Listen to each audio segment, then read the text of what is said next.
Hey there everyone, thanks again for tuning into Sin's Workshop. Hope you're having a wonderful day. Today we're going to be talking about Rone Isa. This is a futuristic sci-fi novel, and it follows one engineer, Dargood, as he created this artificial intelligence, Anoya. But the real question is he experimenting on Anoya, or is she experimenting on him? Well, you know what? I think it was quite the novel. I really do. I really did enjoy this novel at the end. I will say my initial reaction to finishing this novel wasn't a great one, but it's one of those novels that kind of just sticks with you and stays with you. And the more you think about it, the more everything's just kind of making sense. I do believe that this novel does require a second read, mainly because it is a very thoughtful novel. Is very existential, really does question humanity, like is your existence predicated on how you make others feel, on meeting your needs, or is it based on forming a connection with another individual?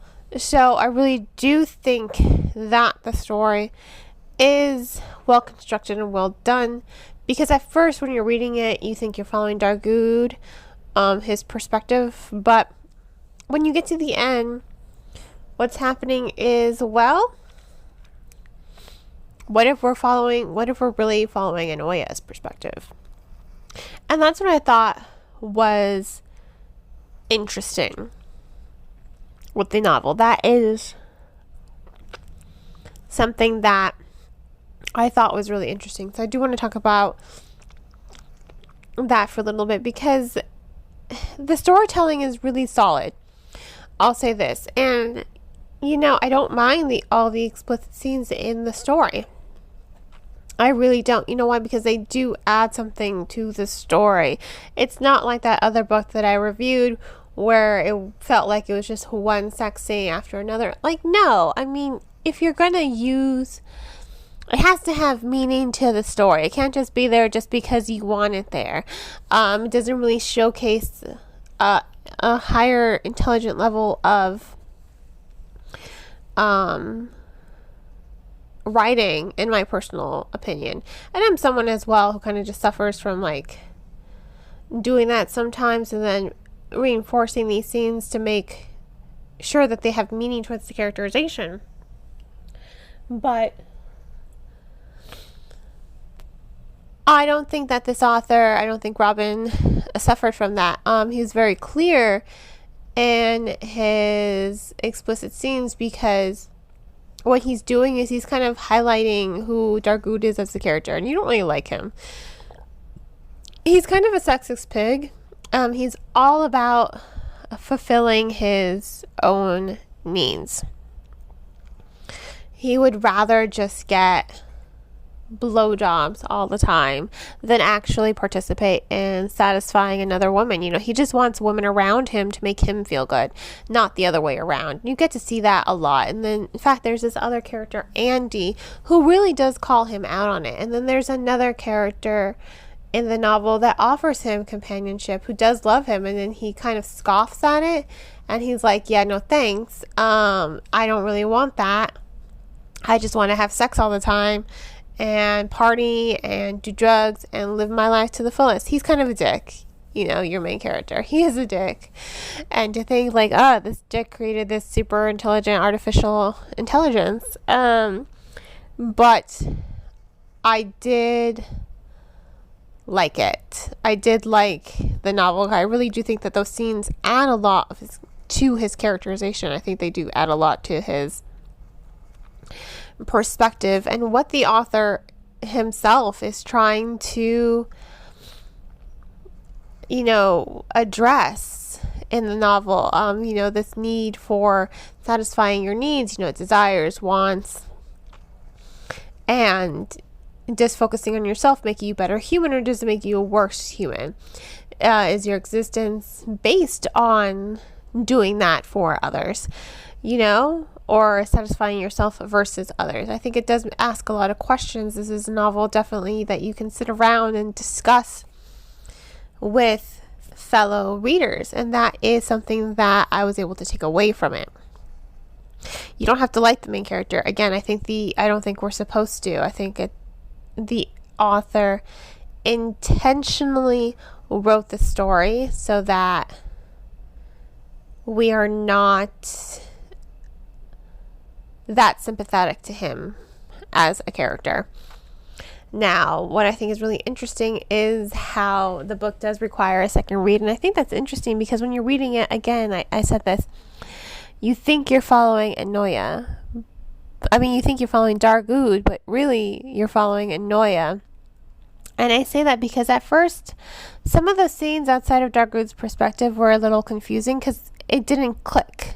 Again, it's one of those novels where it clicked at the end. I want to say it really did click near the ending instead of while I was reading it. It's one of those things that kind of catch you off guard, kind of like an M. Night Shyamalan movie, where you're just like, what?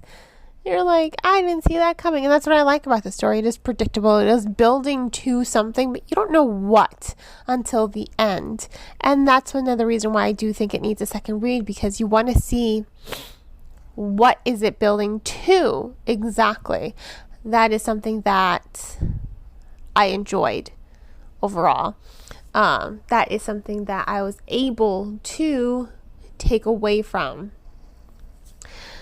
So I have to say, when I first finished reading this book, I gave it only 2 stars. But now that I sit here and I think about it and I discuss it with you guys, I have to give it 3.5 stars. Not quite 4, because it didn't sweep me off my feet. But it is one of those novels that just stay with you. It does ask a lot of questions. It does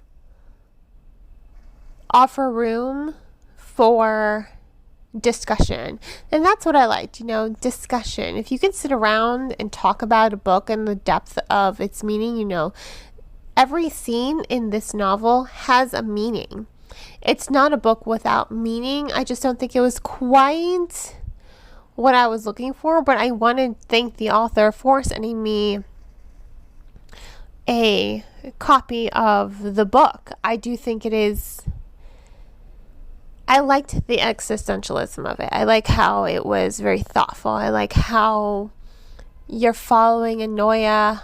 And I think, at least that's my interpretation of it. I could be completely wrong, but books are like art. They're open for interpretation.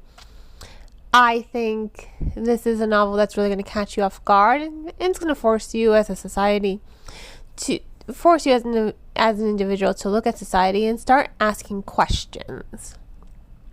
And books should always inspire intelligent discussion. And, well, not always. Sometimes you just want to read a book just for entertainment value, which is totally okay. But I think if a book offers you that chance to expand your horizons and really look at the world in a different perspective, then it warrants reading, just like this one. So once again, this is Rone Isa. It gets 3.5 out of 5 stars. Please purchase the book from your local bookseller or online book retailer. I just ask that you do not purchase the book off of Amazon. If money is tight, please check out the book from your local library. You can also get ebooks and audiobooks from your library as well if you have the Overdrive app or the Libby app. And on that note, I hope you all will continue to support me by liking this podcast and sharing it with all your book-loving friends. Also, don't forget to subscribe. You can also become a supporter on Anchor FM, my recording platform, for 99 cents a month. Hope you all have a great rest of your day, and as always, happy reading.